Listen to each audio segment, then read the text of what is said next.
Olá pessoal, tudo bem? Sejam bem-vindos, sejam bem-vindas a essa aula sobre reforma tributária, o que a gente espera do futuro. Eu sou o professor Fábio Silva, coordenador e autor do Manual de Gestão Tributária da editora Atlas, que eu convido todos vocês e todas vocês a conhecerem. Um manual completo que trata de todo o sistema tributário nacional e parte desse sistema nacional está passando agora por uma mudança, uma modificação que é significativa. Ainda tem um longo período de transição, mas isso vai afetar as nossas vidas a partir do momento em que for aprovada e após a transição a gente espera ter um sistema tributário nacional muito mais transparente e muito mais seguro. E hoje o nosso objetivo é justamente mostrar para vocês o que vem por aí, quais são as mudanças, o que a gente espera disso e como isso pode efetivamente impactar as nossas vidas. Então vem comigo, vamos olhar quais são essas mudanças, vamos detalhar essa proposta de reforma tributária que já foi aprovada na Câmara dos Deputados, agora vai para o Senado e que a gente espera que seja aprovada de forma muito breve. Bom, vamos lá. Primeiramente, como eu disse, eu sou o professor Fábio Silva, eu deixo para vocês todo o meu currículo, o meu contato também, para aqueles que quiserem seguir o nosso trabalho em redes sociais, ter os nossos contatos e principalmente conhecer mais sobre o livro Manual de Gestão Tributária. Aliás, eu tenho outro livro pela editora Atlas, que é o livro de holding familiar, que eu também convido todos e todas a conhecer. Bom, primeira coisa, a gente sabe, é mais do que sabido por todos, que o sistema tributário brasileiro é extremamente complexo. Quando a gente começa a comparar o Brasil, há estudos, como o caso do estudo do Banco Mundial, que o Brasil estaria ali colocado entre 190 países na posição 184. Isso em termos de complexidade do sistema tributário. Um dos grandes problemas que a gente tem no Brasil é justamente cumprir a lei. Você sabe, você que trabalha numa empresa, você que é empresário, você que é contribuinte, como é difícil pagar tributo no Brasil. Eu sempre comento nas minhas aulas, eu sempre comento com os meus clientes, com os alunos, que o problema do Brasil não é a carga tributária. Não estou dizendo que a carga tributária no Brasil não é alta. O que eu estou dizendo é que, além desse problema, que já é tradicional, né, ninguém gosta de pagar tributo, a gente também tem dificuldade de pagar tributo. Né? Nós não temos segurança jurídica. O empresário contribuinte acha que está pagando corretamente e muitas vezes ele vai ser surpreendido no futuro pela autoridade fiscal, autuando esse contribuinte dizendo não, aquilo que você fez está errado. Além disso, a gente não tem transparência. Uma das perguntas que mais tem sido recorrentes com essa discussão da reforma tributária é justamente qual vai ser a alíquota desse novo imposto, dessa nova contribuição. É uma pergunta legítima e eu vou explicar para vocês depois porque a gente ainda não tem essa alíquota. Mas uma pergunta que eu gostaria de fazer para aqueles que insistentemente fazem essa pergunta é: qual é a alíquota que você paga hoje quando você consome um produto e um serviço? Eu não estou falando de alíquota nominal, que é aquela que quase todo mundo conhece, né? Olha, a alíquota do ICMS é 18, né? A alíquota do PIS e COFINS, regime cumulativo é 365, não cumulativo 925. Não é isso, é quanto efetivamente você paga. Quando, por exemplo, você compra um celular na loja, você sabe quanto você pagou de tributação sobre o consumo? Não sabe. Não adianta dizer para mim que lá na nota fiscal tem lá, olha, tem a quantidade de tributo. Primeiro, aquilo é uma estimativa, né? E eu diria que aquela estimativa ali muito provavelmente está longe de estar correta. Por quê? A gente não sabe efetivamente qual foi a cadeia de produção desse celular até chegar às suas mãos. Então, como o nosso sistema é uma profusão de tributos e impostos, alguns cumulativos, outros não cumulativos, algumas coisas dão crédito, outras coisas não dão crédito, você nunca sabe qual que é o resíduo tributário naquele produto que você está buscando na prateleira que está relacionado às fases anteriores de produção. Então, você nunca consegue saber efetivamente quanto você paga de tributo. Então, para aqueles que perguntam qual será a alíquota do IBS e da CBS? Eu devolvo a pergunta: qual é a alíquota que você paga hoje quando você compra um produto e um serviço?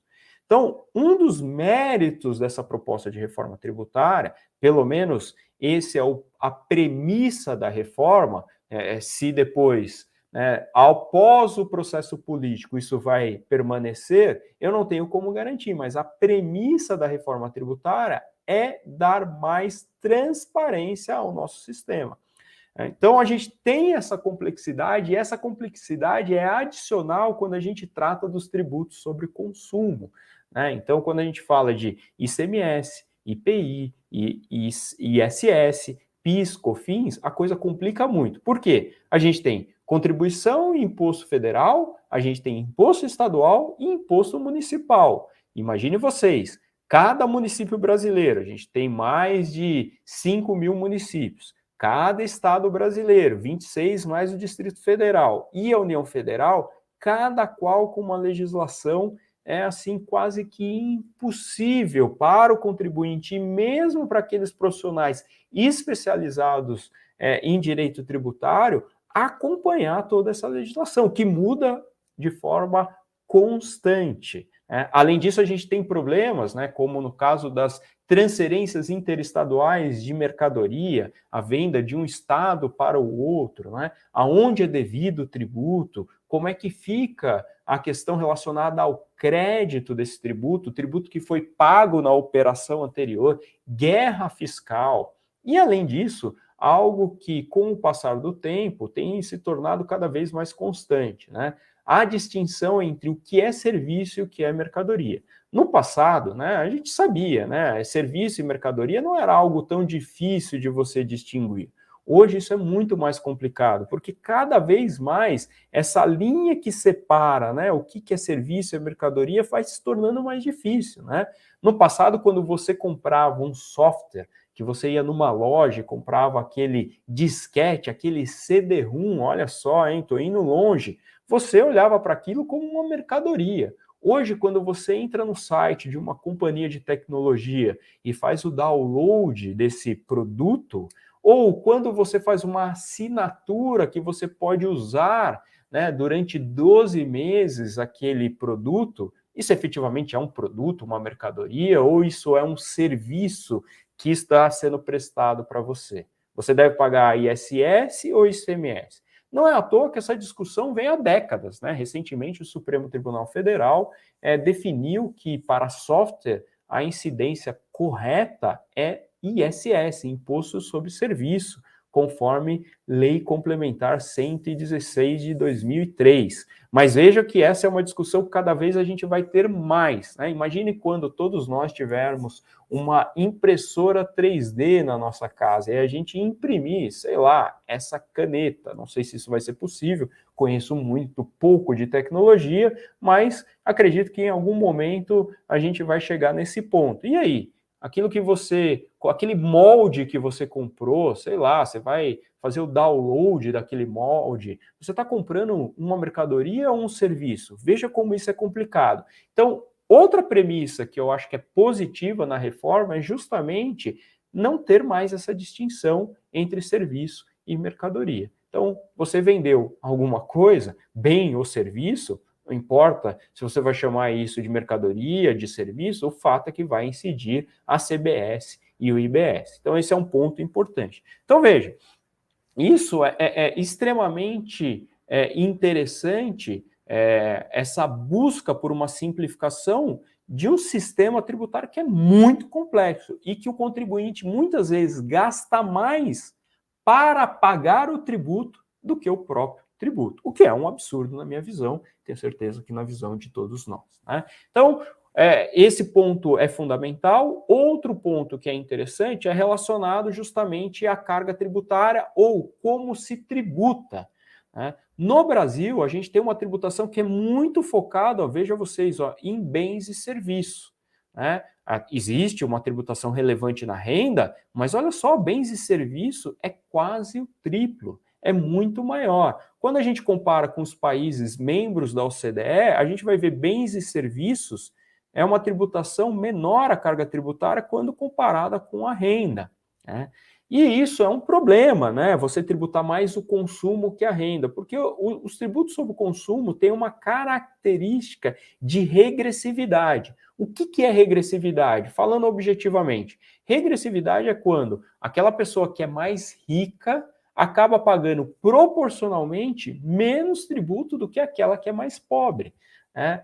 Esse é outro ponto que é um consenso. Nenhum de nós vai concordar que aquele que é mais rico proporcionalmente pague menos tributo do que aquele que é mais pobre, né? Então, a ideia é que isso fosse invertido, até para permitir uma melhor distribuição da renda no país, né? E por que o tributo sobre o consumo é regressivo? Porque, veja, aquelas pessoas que são mais pobres, elas acabam não tendo recursos financeiros em excesso e, portanto, elas acabam consumindo tudo. E aqui não é numa visão consumista, tá, pessoal? Para não me entendam mal. Eu não estou dizendo que aquela pessoa que é mais desprovida de recurso consome tudo porque é um consumista. Não é isso. É porque ela precisa consumir, ela precisa comer, ela precisa viver, ela precisa pegar transporte público. Aquele que tem mais recursos financeiros, ele vai consumir uma parte, né, desses recursos, mas outra parte ele vai conseguir guardar, vai conseguir gerar novas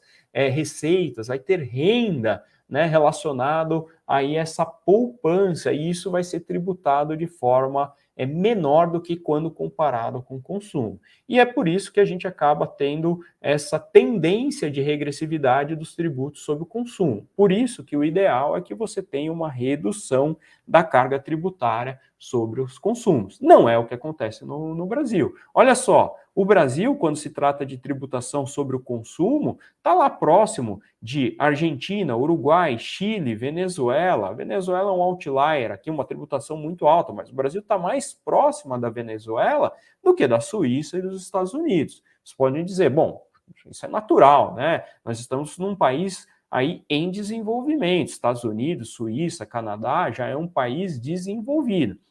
É verdade, mas notem que a gente tem uma tributação sobre o consumo muito alta, ao contrário do que acontece com os países desenvolvidos, que, por exemplo, a tributação da renda é muito alta e a tributação sobre o consumo é menor. Então, esse é um ponto fundamental que essa reforma tributária também tem como premissa endereçar.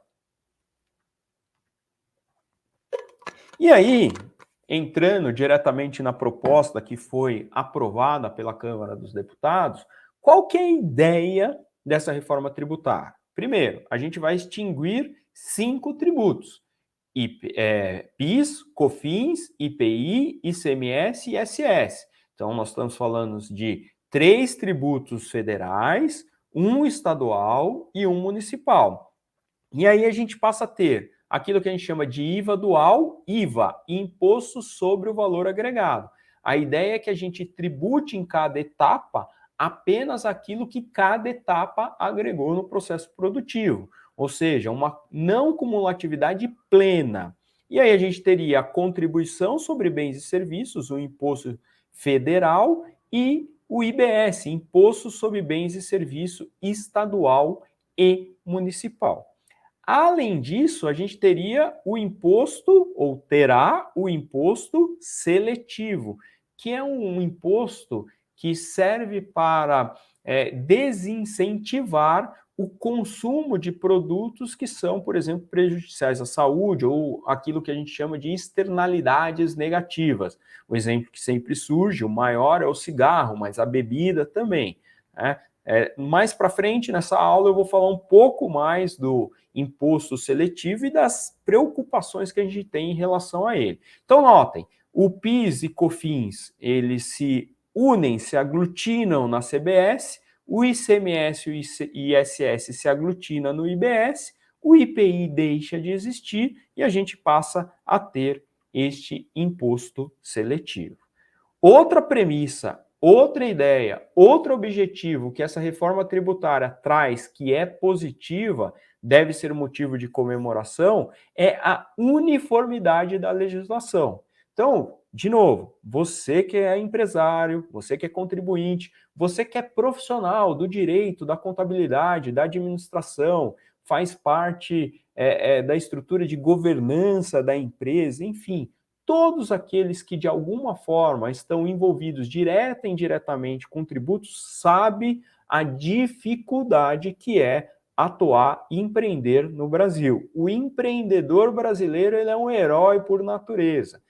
Então, veja vocês, você é um prestador de serviço. Se você presta serviço em 12 municípios diferentes, você precisa conhecer 12 legislações de ISS diferentes.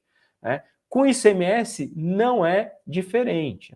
E o PIS e COFINS, embora seja, nós estejamos falando de dois tributos, contribuições federais, a legislação é extremamente complexa, mais de 1.200 páginas de legislação só para o PIS e COFINS. É simplesmente um absurdo. A ideia na reforma é que a gente tenha uma uniformidade que trate quais serão os fatos geradores, quais serão as bases de cálculo, as hipóteses de imunidade e não incidência, quem são os sujeitos passivos, quem tem a obrigação de pagamento, quais são os regimes específicos, favorecidos e diferenciados que a gente espera que sejam excepcionais, poucos, e o regramento sobre a não cumulatividade e o creditamento do tributo. Então, a gente ter uma legislação uniforme. Para a CBS, ela vai ser disciplinada por lei ordinária federal.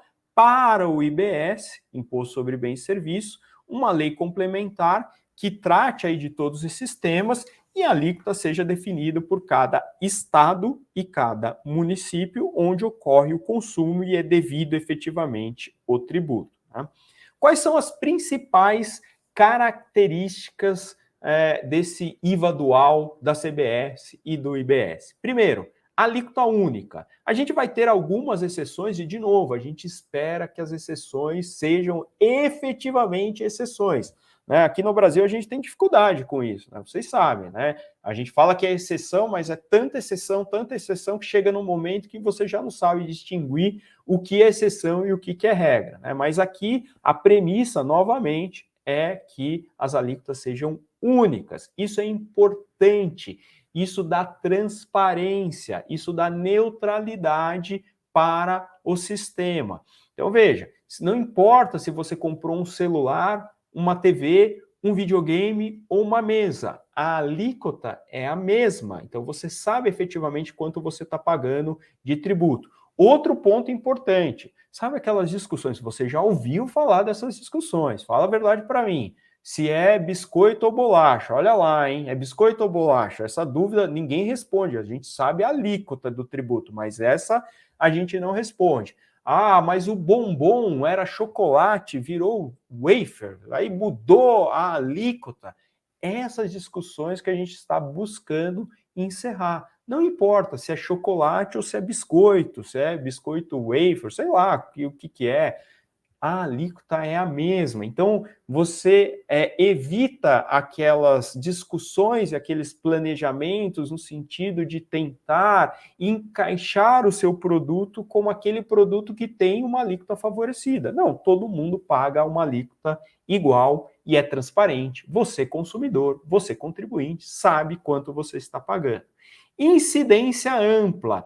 Isso aqui é importante, Então, bens e serviços aqui entra tudo, não tem mais aquelas discussões, principalmente naqueles bens relacionados à economia digital. Será que isso é serviço? Será que é mercadoria? Será que não é um nem outro? Então, não tem incidência tributária? Não. Aqui é democrático, O tributo vai alcançar aí toda a economia. Essa é a ideia, Então, não se trata de aumentar a carga tributária, pelo menos é isso que a gente espera e reza. Se trata aqui de que todos paguem aí a sua contribuição para as despesas estatais. Outra característica, ou outro ponto que se cria em relação à reforma é o sistema de cashback. O que é esse cashback? Então, o consumidor ele vai lá e vai pagar, todo mundo paga igual. Seja rico, seja pobre, todo mundo está pagando uma carga tributária semelhante. Agora, aqueles que são mais pobres, isso vai ser, obviamente, disciplinado por lei complementar, eles recebem, eles têm a devolução desse cashback para que eles possam consumir com esse valor que é devolvido. Isso não é tão simples de organizar, vocês sabem, né? Obviamente, hoje a gente tem tecnologia, né? Tem tecnologia para isso, né? Tá aí o programa, esses programas de transferência de renda, como o Bolsa Família, ou sabe-se lá qual que é o nome que se dá a isso hoje em dia, né? Porque cada vez que muda um governo, muda o nome dos programas, mas não importa, você sabe do que eu estou falando, qual programa eu estou falando. Então, hoje você já tem essa possibilidade de ter ali um cadastro, um cartão, então esse cashback funcionaria de forma complementar a esses programas de transferência de renda. Tecnologia existe, o problema é como é que isso vai funcionar, qual que vai ser o controle sobre isso, preocupações relacionadas à fraude. Então, esse é um ponto aí delicado da proposta. Tributação no destino, isso é fundamental. A tributação, se é a tributação sobre o consumo, ela deve incidir aonde? No consumo, né? Aonde se consome. E no Brasil, a gente tem situações em que o tributo incide aonde é a produção e outros aonde é o consumo. Isso vira uma confusão danada, principalmente por conta de situações de guerra fiscal. Então, eu que sou um determinado estado, eu tento atrair uma indústria para o meu estado, porque eu vou simplesmente reduzir a alíquota, dar um crédito presumido, um crédito financeiro, e eu atraio aquela indústria, tirando essa indústria de outro estado. Vai dizer, bom, mas isso não é bom, porque afinal de contas aí reduz a carga tributária. Mais ou menos, porque como a gente tem, por exemplo, no caso do ICMS, um sistema de creditamento, quando um estado reduz a alíquota, em tese deveria reduzir o crédito que o comprador tem em outro estado. Mas isso acaba não acontecendo, porque essas reduções, elas são feitas para escamotear, para esconder esse benefício. E aí, quem está comprando tem o crédito total, sendo que quem vendeu não pagou o imposto total. Aí o estado de consumo amarga o prejuízo. Então, quando você tem a tributação no consumo, acaba essa situação. Você pode, senhor estado, senhor município, atrair o consumidor. Se o seu estado for muito bem administrado, se o seu município for bem administrado, com segurança pública, com saúde pública, talvez mais pessoas vão querer morar naquele local e você vai ter mais consumo. A sua arrecadação tributária vai aumentar. Agora, não é fácil você atrair um consumidor como atrair uma empresa, né? Você não vai mudar daqui para, sei lá, Manaus só por causa do tributo. É muito mais difícil. Agora, uma empresa sair daqui para ir para Manaus por causa do tributo, isso acontece. Outro ponto, o que é esse tal de GROSSAP aqui? Esse troço é complexo, hein? O GROSSAP é o cálculo por dentro. Você, no Brasil, a gente tem tributos que o tributo é calculado sobre o próprio tributo. É isso mesmo, né? Quem está mais acostumado, né? O pessoal da contabilidade, do direito tributário já está mais acostumado aqui com esse absurdo, mas que é algo que inclusive afeta a transparência, é a mesma coisa. A gente fala assim, olha, a alíquota do ICMS é 18%. Na verdade, não é 18% coisíssima nenhuma, porque como o cálculo é por dentro, essa alíquota já vai para 21%, 22%. Então, como é que funciona esse tal de GROSSAP, ou esse tal de cálculo por dentro? Quando eu pego o preço ali da mercadoria, por exemplo, a mercadoria é R$1.000, a alíquota do imposto é 18%. O que eu vou fazer? Eu vou pegar o 1.000 e vou dividir por 1 menos a alíquota. Então, se a alíquota é 18, eu vou pegar o preço e dividir por 0,82. Isso me dá um preço final com o tributo já embutido. Então, veja que é uma forma de você aumentar a carga tributária sem você, aí, contribuinte, empresário, perceber isso, né?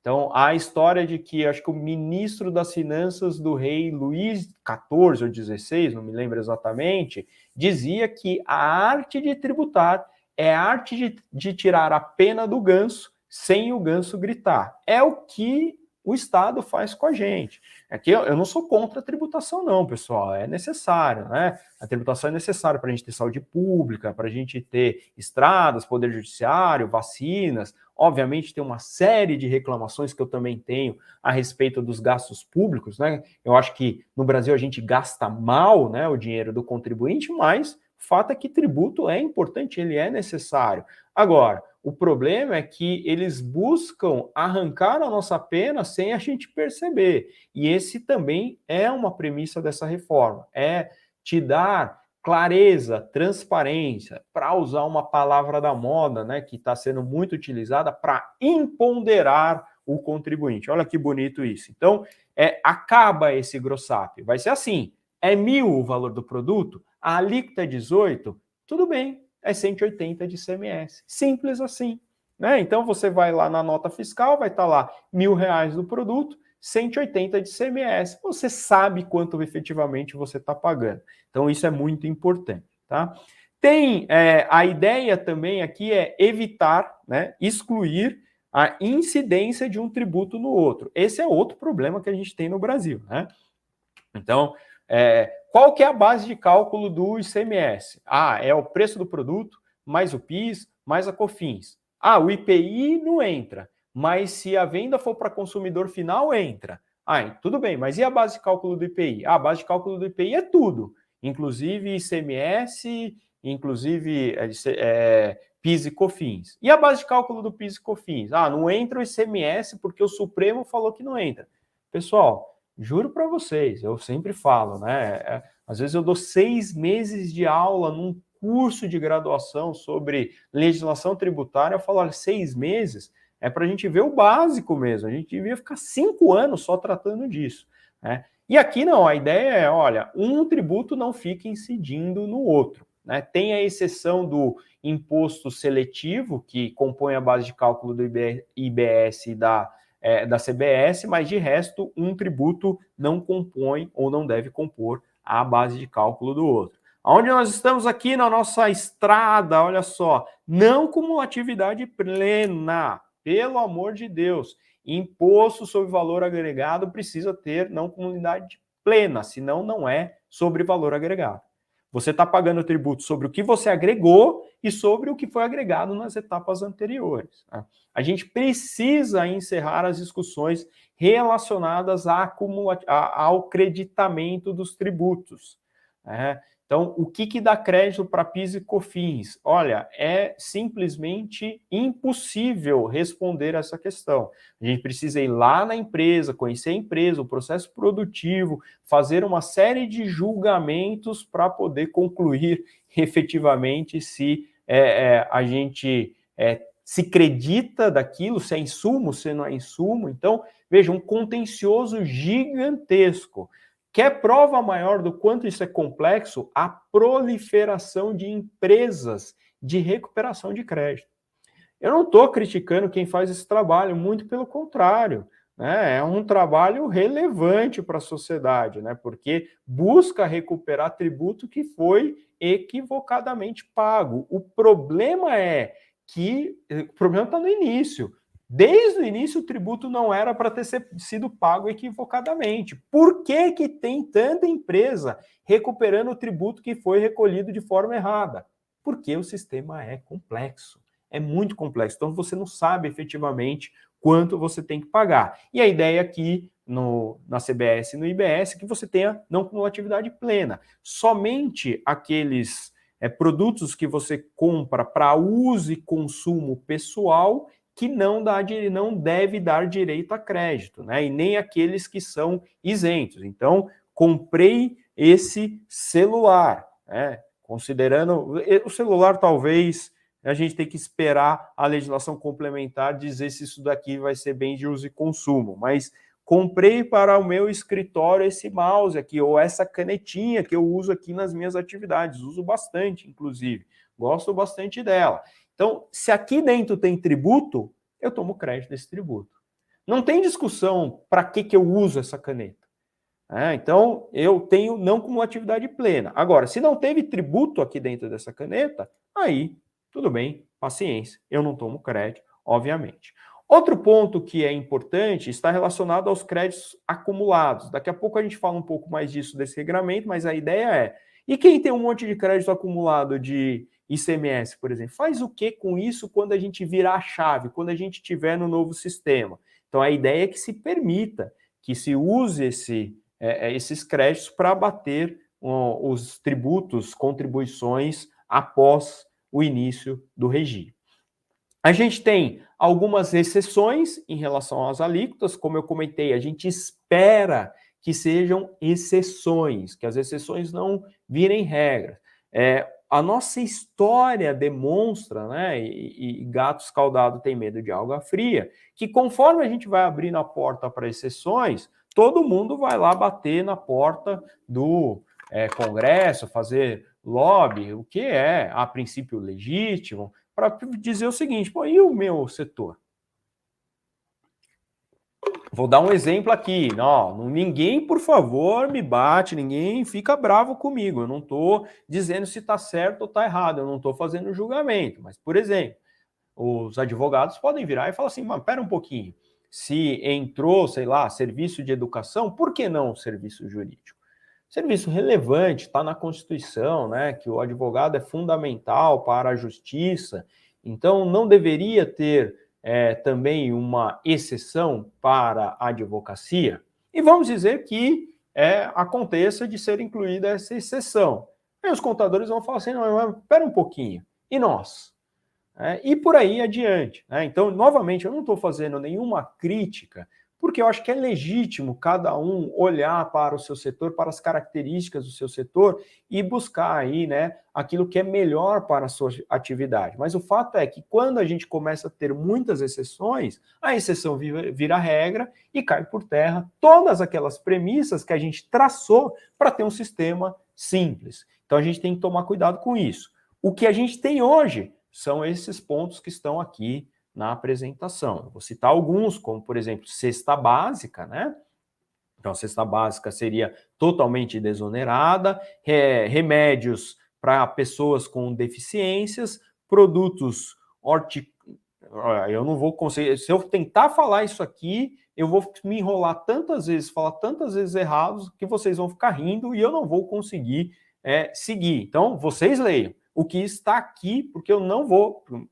Na medida em que você fala errado uma vez, esquece. Você precisa de uns 3 dias para voltar a falar correto. Mas vocês entenderam, e frutas, ovos, esses aqui estão fáceis, né? Então, também a isenção. Serviços de educação relacionados ao ProUni também. Então, vejam que tem aqui algumas especificidades que parecem serem positivas, né? Parece positivo porque está justamente voltado para você ter uma desoneração naquilo que está direcionado para a camada mais pobre da população, né? Eu não estou dizendo aqui que o rico não vai consumir alimentos da cesta básica, não estou dizendo que não acontece de adquirir frutas e ovos, não é isso, mas obviamente que tem uma preocupação daqueles bens de mais primeira necessidade, compreende? Então isso é importante.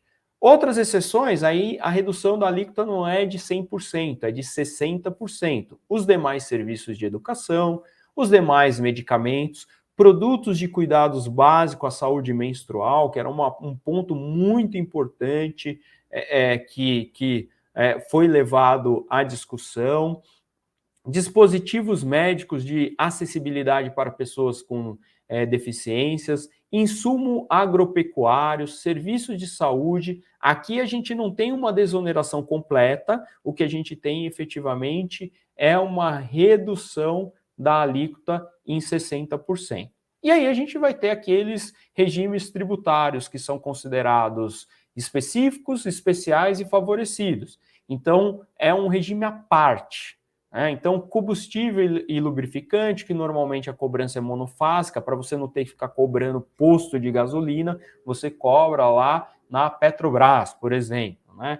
Parques de diversões e parques temáticos, não me pergunte por quê, eu não saberia dizer. Aviação regional, serviços de hotelaria, restaurante, cooperativas, sistema financeiro, por exemplo, bancos, são tipos, setores que, dada a sua característica especial, vai ter um regime específico. Tá?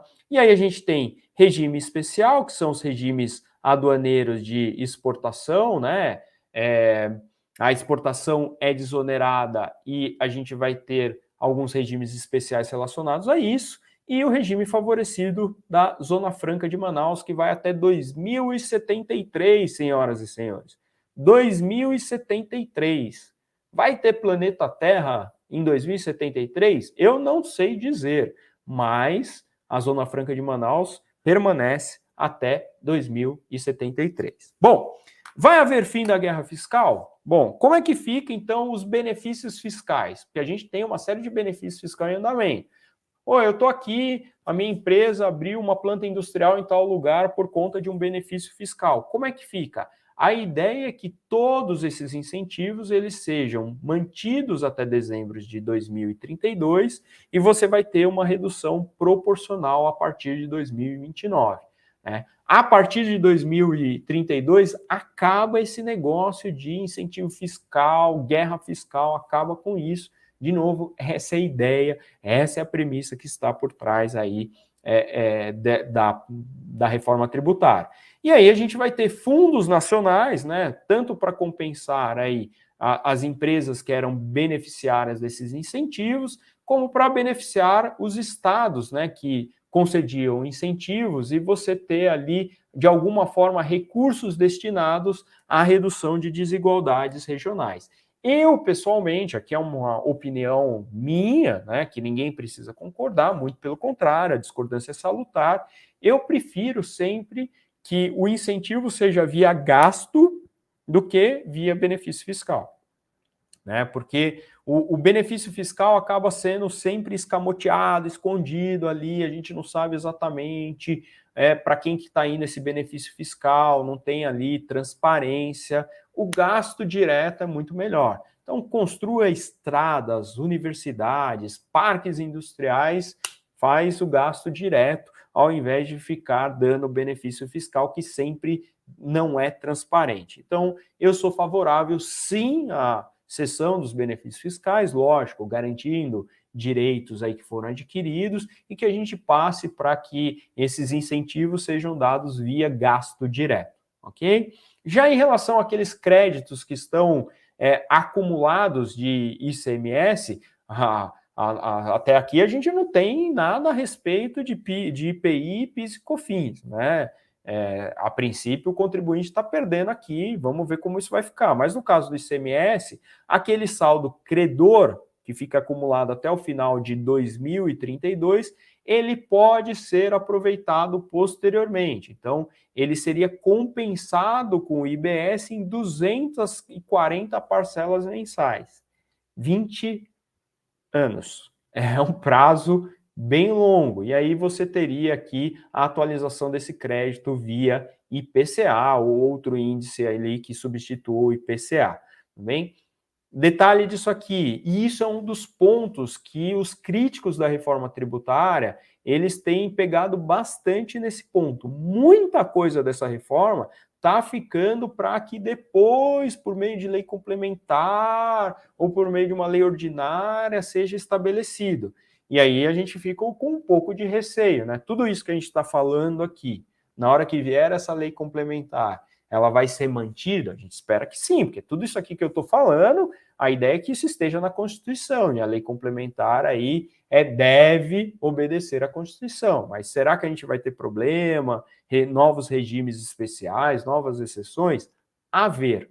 Né? Conhecendo o Brasil, a gente às vezes fica um pouco com receio, mas vamos ver, até aqui a reforma vem caminhando relativamente bem. Muito embora, é bem verdade, o trâmite de votação tenha sido feito com muita velocidade, um certo assodamento aí na votação, o que acabou não permitindo uma discussão da sociedade civil, incluindo os especialistas em contabilidade, direito tributário.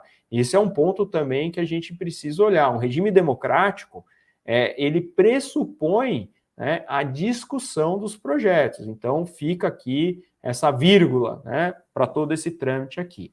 E aí a gestão do IBS, o Imposto sobre Bens e Serviços, que é aquele dos estados e municípios, ele vai ter um conselho federativo, né? Então, a gente vai ter representantes de cada estado, né, incluindo o Distrito Federal, e representante aqui, 27 membros representando todos os municípios. E aqui que vai ser discutido o regramento a respeito da cobrança, da fiscalização, né, aquelas coisas de qual a guia, qual fiscal, essas coisas, então fica aí delimitado esse regramento para o Conselho Federativo. Lembrando que, eu comentei, o tributo incide no consumo, então é lá no município de Pindamonhangaba, então a pessoa consumiu o bem e o serviço, é lá que tem que pagar o imposto. E aí, o Estado e o município de consumo, eles podem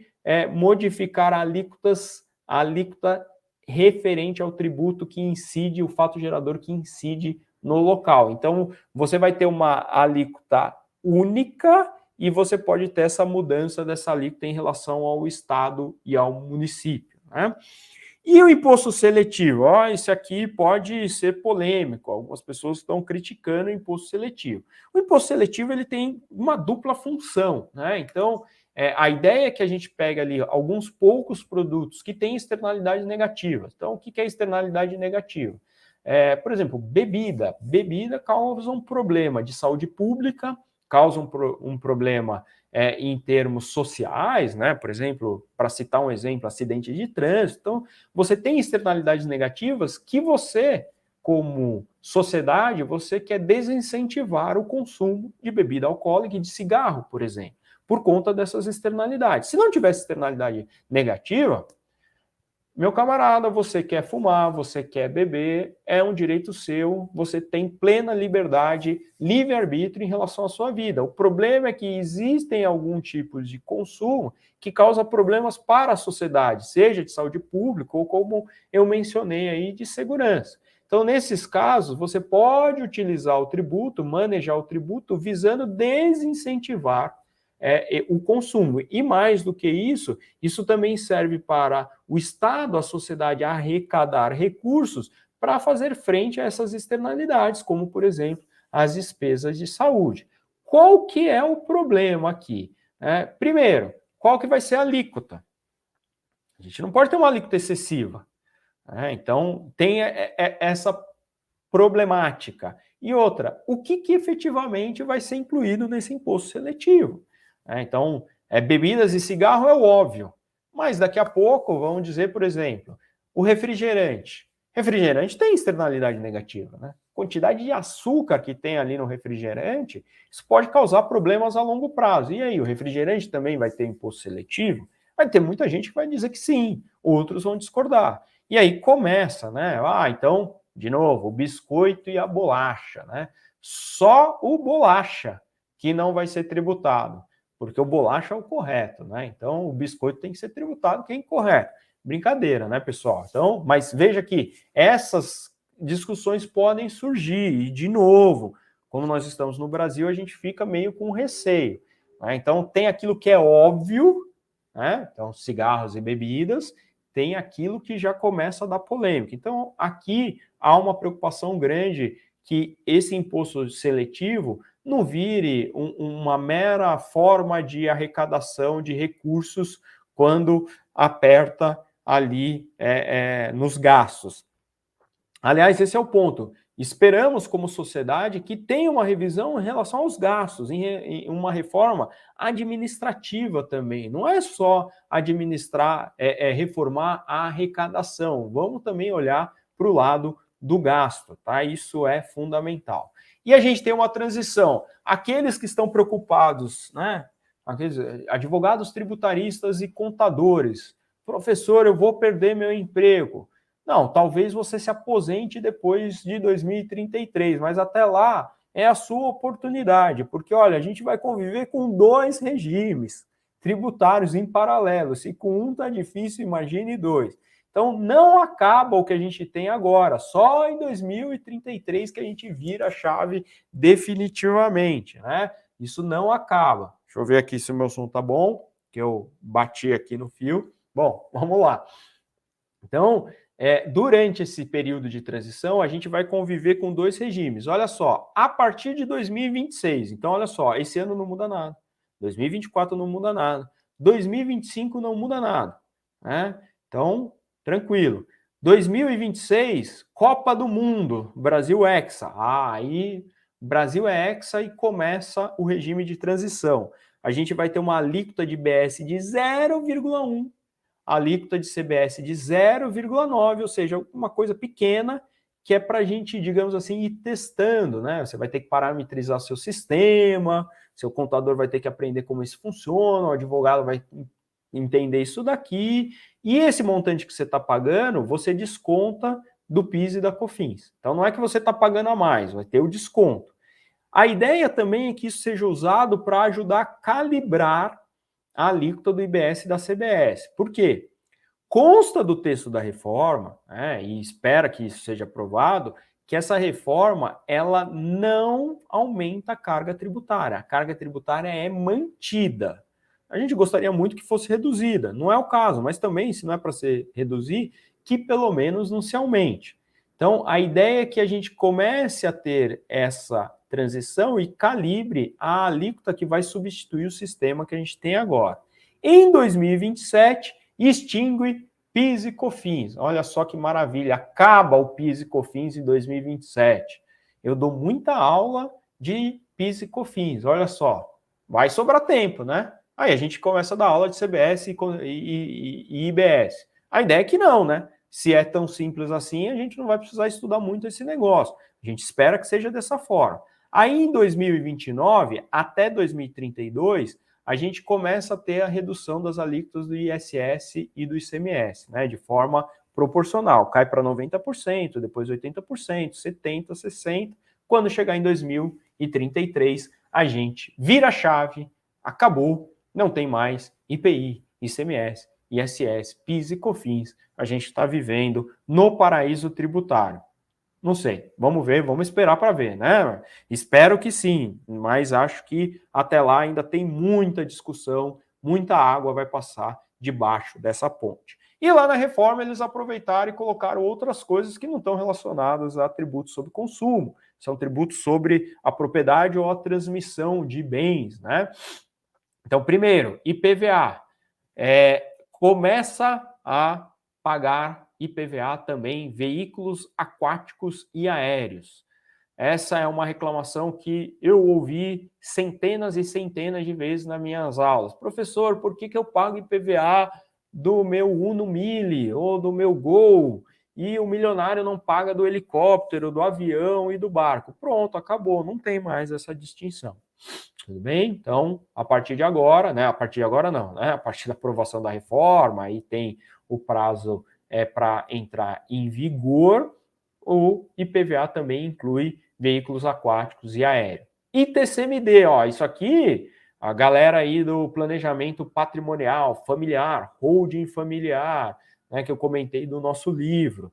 Isso aqui preocupa essa galera, olha só.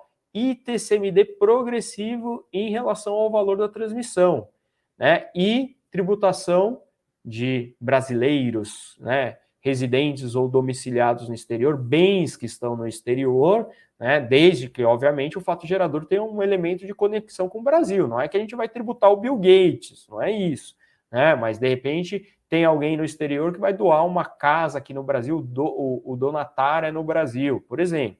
A gente também vai precisar esperar ver o que vem da legislação a respeito disso.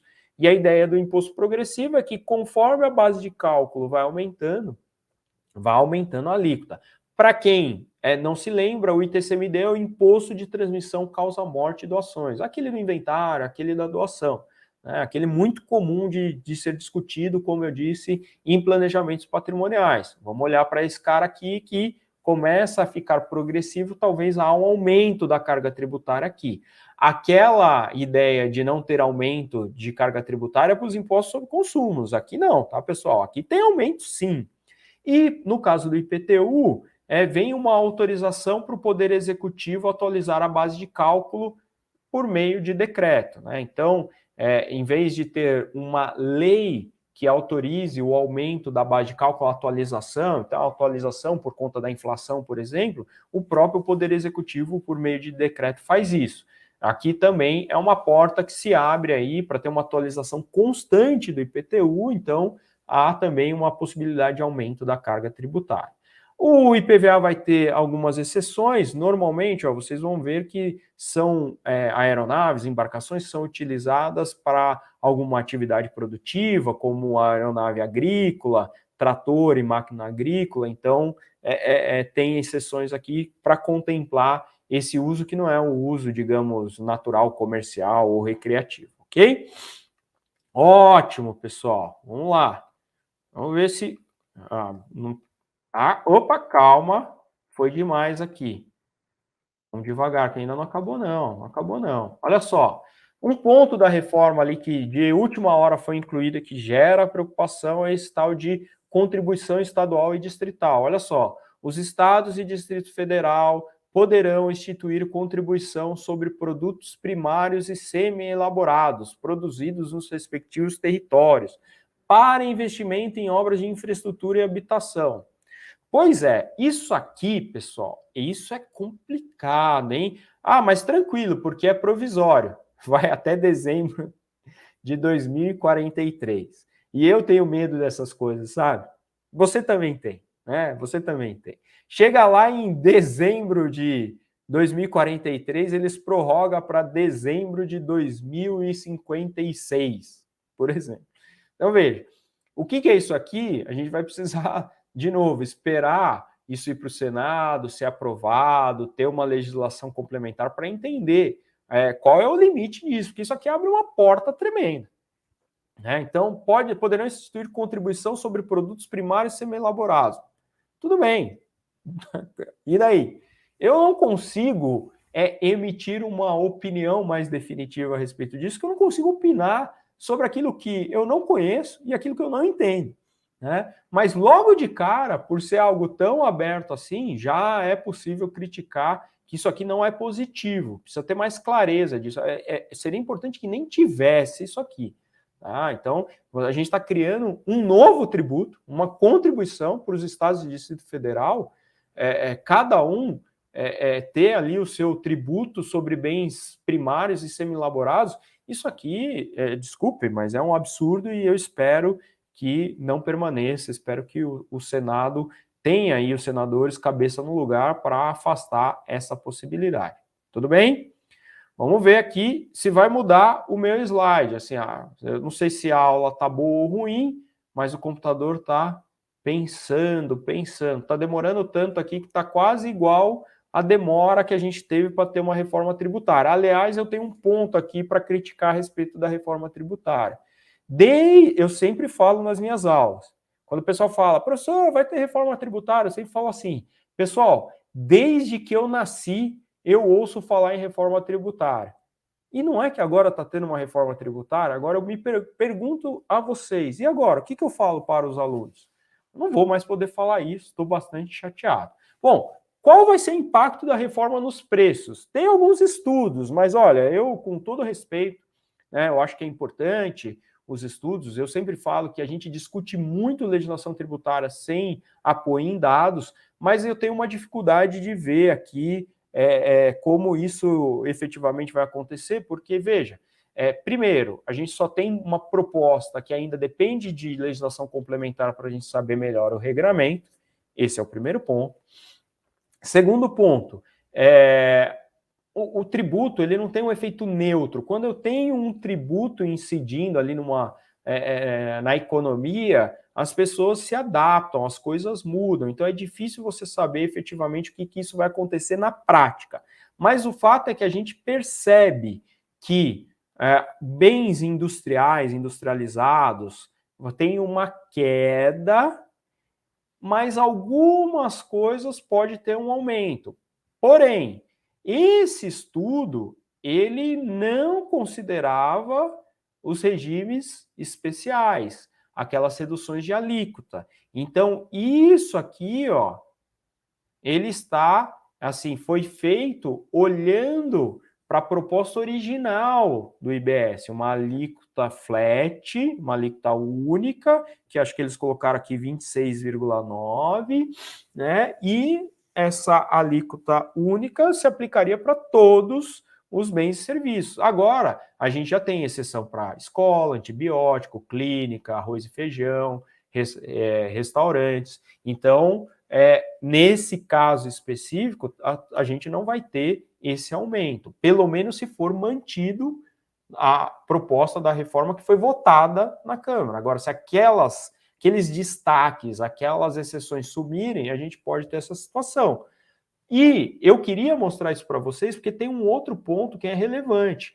Quando essa alíquota aqui, ó, a gente estima essa alíquota para essa situação, dado que a ideia da reforma é não mudar com a carga tributária, se eu não tenho esse aumento aqui, essa alíquota tem que subir. Essa alíquota tem que subir. Então, qual que vai ser a alíquota do IBS e da CBS? A gente ainda não sabe. A ideia é que isso seja testado na prática. Mas algumas pessoas também, alguns críticos, estão dizendo assim, 26% de alíquota de IBS, nós vamos ter a alíquota sobre consumo, que é a maior alíquota do mundo. Pessoal, a nossa carga tributária sobre consumo já é a maior do mundo. Calma lá, né? Você comprou esse celular aqui, você tem aí uma tributação de 40%, 50%, 60%, já é a mais alta, tá? A diferença é que agora você sabe que é alta. Antes hoje você é enganado a respeito disso. É isso aí, pessoal. Olha só, chegamos ao final aí da nossa aula, palestra, conversa, bate-papo sobre reforma tributária. Espero que vocês tenham gostado, né? É um overview que permite que a gente olhe aquilo que vai mudar. Obviamente vai ter um impacto prático na nossa vida, né? Primeiro, esse regime de transição vai causar um trabalho aí que é colossal, eu diria, né? Parametrização de sistema, entender as novas normas, contador, advogado tributarista, olha só, hein? Seguro de vida e melhora o plano de saúde aí, porque a gente vai passar por tempos turbulentos para entender tudo isso. Mas a ideia é que depois dessa tempestade venha a calmaria e a gente passe a ter um sistema que seja transparente, dê mais segurança jurídica e que efetivamente tribute ali o consumo, né? Não fique tendo aquele monte de exceção que só acaba aumentando o contencioso no Brasil. Quem sabe a gente esteja dando um passo aí por um sistema tributário muito mais ameno, muito mais claro. Eu quero encerrar novamente fazendo um convite para vocês, né, para que vocês conheçam o manual de gestão tributária. É um livro realmente que, obviamente que eu sou suspeito para falar, mas eu tenho um carinho enorme pelo livro, por todo o trabalho que foi feito. São 24 capítulos tratando de diversos temas, né? Então, tributação na Constituição, no CTN, controladoria, contabilidade societária, contabilidade tributária sobre o lucro, contabilidade tributária sobre a receita, ICMS, IPI, ISS, PIS, COFINS, IOF, planejamento tributário, tributação internacional, formação de preço, ou seja, ele é um livro maravilhoso. Eu diria que é o único livro que a gente tem no mercado editorial com essa abrangência a respeito do sistema tributário nacional.